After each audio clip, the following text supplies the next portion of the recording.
And I'm back now to finish up the rest of this Disney Investors Day meeting, which might as well be a new Disney holiday at this freaking point, to talk about the final Marvel updates we were given. And oh baby, are they oh so glorious! First and foremost, we've got a WandaVision trailer, which will be finally the next Marvel project we've gotten, as we've gone over a year and a half without any Marvel projects. The trailer reveals Monica Rambeau, Catherine Hart, all the stuff we've seen in the previous trailers, but it just looks darn tootin' real good.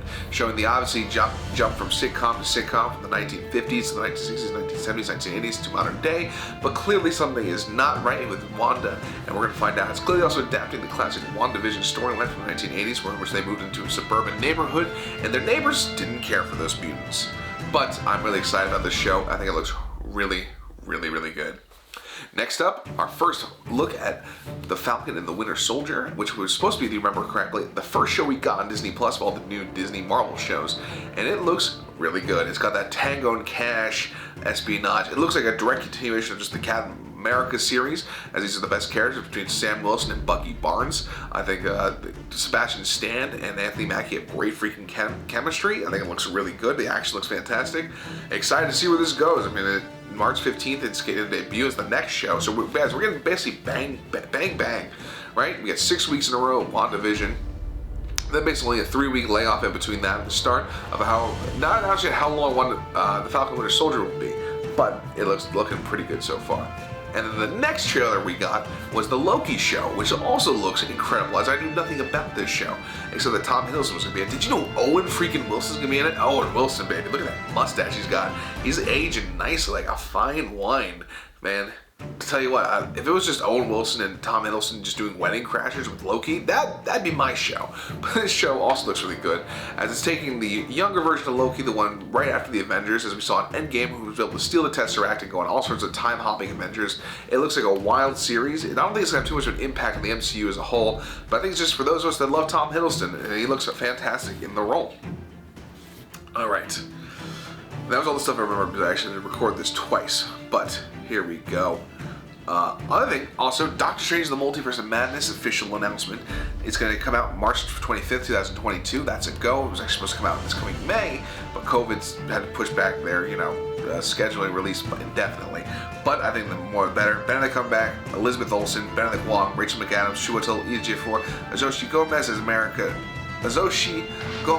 America Chavez, brand new character coming to us, directed by Sam freaking Raimi. The film's going to tie directly into WandaVision and the next Spider-Man film. Come on! Tell me that's not great. You can't.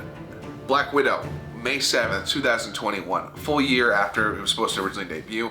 Not coming to Disney Plus, only in theaters. Get your vaccine.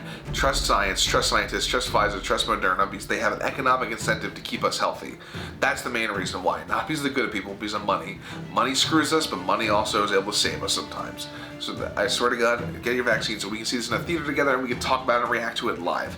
Obviously, Scarlett Johansson, Florence Pugh, David Harbour, Rachel Weisz.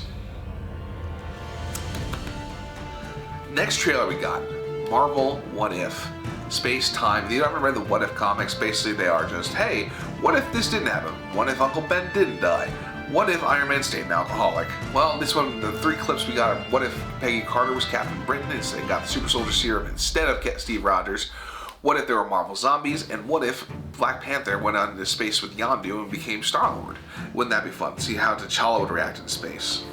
It looks interesting. I don't love the animation style personally. I just think it looks a little hokey. But I'm excited for the series. I mean, more Marvel content, the better. It could be fun. I didn't initially love the Harley Quinn animation style, but I've since grown to love that television show on DC Universe. Hey, I remember DC. Remember how excited we were on DC Fandom Day? How all their announcements? Well, Marvel just dropped a hammer on them today. It's just the best time to be a comic book fan, isn't it? It's just fantastic. Next up, Shang-Chi and the Legend of Ten Rings. Meet the fantastic cast: Simu Liu, Tony Liu, Awkwafina, Meng'er Zhang, Michelle Yeoh, Ronnie Chang, Fala Shen, and Florian Montaneo. No real announcement changes other than the fact that we know that Florian Montaneo will be playing Razor Fist, the iconic villain from the comics. I don't know too much about Shang-Chi personally. I know he's a kung fu expert. Apparently, it's going to be about an underground fighting tournament, which means I'm fucking in. Listen, Any sort of underground fighting tournament, I'm in. Yu Yu Hakusho, Dragon Ball Z, Bloodsport. There's so many. If you just say underground fighting contest, I'm in. It's gonna be good. We'll see how it is. Guys, bring back Iron Fist. Recast him. He's the guy who played him on the TV show sucked. Make it an Asian American character. Dye his hair blonde. That would look good. And just give him the proper costume and it'd be dope. We want that. Give us a Heroes for Hire. That'd be way better than what we got. Shang-Chi though looks like fun. An official sizzle reel of Ms. Marvel, where we get to see Iman Vellani getting told she got the role by Kevin Feige. That's a really cool moment. If you guys haven't seen any acting, it's truly like, oh yeah, your dreams are coming true, and you're about 15 years old. That's awesome. I'm happy for you, young lady. The show will be. We'll see. I don't know Ms. Marvel too much. I know she's really rose in popularity over the last 8 years or so since she got introduced. Kamala Khan is an awesome design, and we're gonna see where the character goes. And we do know she'll be going into Captain Marvel 2, which is going to be directed by Nia DaCosta, reprising her role as Brie Larson, despite all you naysayers thinking she's not going to be the role anymore. She's fantastic. Get over it, you nerds. Check out the time she hosted Jimmy Kimmel Live, because she acts great and she looks even better. And sue me, I'm a man. Also in that, Iman Vellani as Ms. Marvel, and Monica Rambeau from WandaVision, being played by Teyonah Parris, will be in that, as well as I get a text interrupting this. But I'm going to keep powering through. New group of Eternals. You know the Eternals, nothing new announced. Hawkeye. We've talked about it before the last week. Jeremy Renner, Haley Steinfeld, Clinton Barton, Kate Bishop, dual arrows, more set photos. It looks good. Additional cast: Vera Farmiga, Frafi, and Alaka Cox playing Maya Lopez, aka Echo. Episode's going to be directed by Rice Thomas and directed by Burton. Bert, you're scaring me, Bert! Hawkeye, it's directing Matt Fraction's run. It's one of the best runs in comic books in the last 20 years. Really good stuff. Pizza Dog, you're going to enjoy it. Clown, Tracksuit Mafia, you're a good time. Also officially announced, She-Hulk, Tatiana Maslany signed on the dotted line after she denied it initially. Mark Ruffalo will appear. Tim Roth is coming back as the Abomination. At this rate, we might even get the leader in it. Ignore those dings. My phone's going off. I should turn them silent. I'm trying to get through this. It's going on for like 30 minutes now. I hope you're still watching. Moon Knight, an original series about a complex vigilante coming to Disney Plus, starring Oscar Isaac. No other details about it yet. Excited for it. Big, huge announcement. Sam Jackson. Freaking Ben Mendelsohn back as Nick Fury and Talos from Captain Marvel, and they're going to be dealing all about Secret Invasion. Secret Invasion, the storyline is about a bunch of Skrull sleeper cells. It was hinted at in Spider-Man Far From Home that there's a bunch of Kree sleeper cells, so they may be changing that thing as Skrulls now the good guys, even though basically throughout most of the comics, the Kree were usually good and the Skrull were always usually bad, so that should tell us to temper our expectations, but we might get some surprise reveals, some secret Skrulls, some secret Kree. I'm excited for it. Sam Jackson is fantastic. We also he shouldn't be Nick Fury. He should just be Sam Jackson and everything. Even bigger surprise, Dominique Thorne is a genius inventor named Riri Williams. I cannot believe they're actually doing Riri Williams this quickly, this early, but it's awesome. Great for her. It's a great representation, basically keeping up to the Iron Man ways of a brand new character that people really, really loved. If you guys didn't see it, she was in If Beale Street Could Talk, really great actress. This is based on all the things she's done. Beale Street Could Talk, the upcoming Judas and the Black Messiah. It's going to be a TV series. I imagine it'll be fantastic. No word on writer director yet, but we shall see. Cool logo. Don Cheadle back as James Rhodes Rhodey, playing War Machine in Armor Wars, an adaptation of the classic storyline of what happens when the bad guys get their hands on some Iron Man armor and Iron Man's not around to deal with it.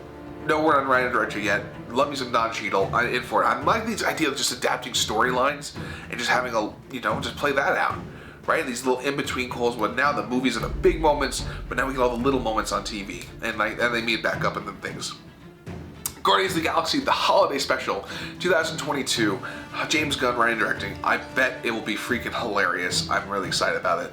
My phone will not stop buzzing. Let me go get my phone and stop it now from buzzing.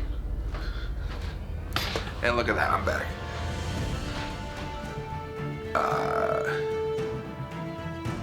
Yep, okay. Keep going forward. And I turn this off. People want to know about Marvel movies, what can I say? Yeah, the holiday special will be good. I Am Groot baby shorts are coming.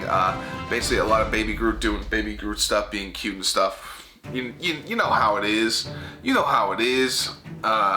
It's cute baby Yoda. Christian Bale confirmed to be Gore the God Butcher, one of the best new villains introduced in many years off Jason Aaron's The Mighty Thor run, where he basically fights Thor throughout all time. I imagine we're probably not going to see it as much. I imagine there'll be a more comedic twist on it. I bet he'll have a wacky design. Christian Bale will always be my Batman, but now we get to see him as Gore the God Butcher. Blade still coming, Mahershala Ali, no other details. Peyton Reed back to direct Ant-Man 3, aka Ant-Man and the Wasp, Quantum Mania. They love putting quantum in front of stuff. They make joke about it all the time. Paul Rudd, Evangeline Lilly, Michael Douglas, Michelle Pfeiffer coming back. Catherine Newton recast as the new Cassie Lang, fantastic actress. Excited to see what she do. I imagine she'll be playing the new young Avenger known as Stature in the comics. And we already confirmed this a while ago. Jonathan Majors is playing Kang, the freaking Conqueror, in the series, in the movie. Really excited to see where they go with that. Black Panther 2 is still coming July 8th, 2022. The character still be written and directed by Ryan Coogler. Chadwick Boseman will not be recast as T'Challa. That's confirmed. The movie will still now focus on the characters of the world of Wakanda. Probably put more emphasis on Shuri and M'Baku, played by Letitia Wright. As we've talked about many times, it's a sad occasion losing such a powerful character, powerful person in Chadwick Boseman, but I imagine Ryan Coogler will do something to honor his memory, as they made an amazing film together, and everyone seems to love the guy and want to respect his legacy. And the final big news is John Watts, director of Spider-Man, the last two Spider-Man films, the upcoming Spider-Man Into the Spider-Verse film, has been tapped to direct the Fantastic Four adaptation. Fantastic Four come back to our screen. No, we're not casting yet. Just do the right thing. Make it John Krasinski and Emily Blunt. They're Marvel's first family. It's time they've been done right on the big screen. Do them some justice. You can cast me as the Thing. I'm not going to complain. I already look like a Thing. So, we shall see. I'm tired. This was fun. I hope you guys enjoyed this different, ranty, reactionary thing. We'll do it more often next time there's big news announcements. Other than that, guys, like, share, subscribe, check out here on TV on all social media platforms. I'll see you tomorrow, I guess. Bye.